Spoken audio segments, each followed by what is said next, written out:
কুড়িগ্রামের ভুরুঙ্গামারী উপজেলায় অবৈধ অনুপ্রবেশের দায়ে মোজাফফর হোসেন নামের এক ভারতীয় নাগরিককে আটক করেছে border guard Bangladesh BGB. Mozaffar ভারতের কুচবিহার জেলার সাহেবগঞ্জ থানার মাতারগঞ্জ গ্রামের মোহাম্মদ আলীর ছেলে।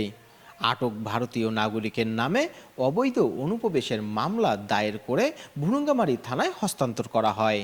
বুধবার রাত 8:30টার দিকে লালমনিরহাট ব্যাটালিয়ন অধীনস্থ কুড়িগ্রাম জেলার ভুরুঙ্গামারী উপজেলার বাগভান্ডার বিওপি টহল দল ভুরুঙ্গামারী ইউনিয়নের দলভিটা নামক এলাকা থেকে তাকে আটক করে।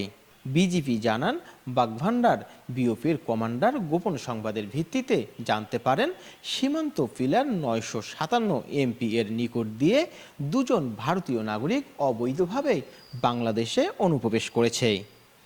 বাংলাদেশের আনুমানিক 600 গজ অভ্যন্তরে ভুরুঙ্গামারী ইউনিয়নের ভোটহাট বাজারে তারা সন্দেহজনকভাবে ঘোরাঘুরি করছে।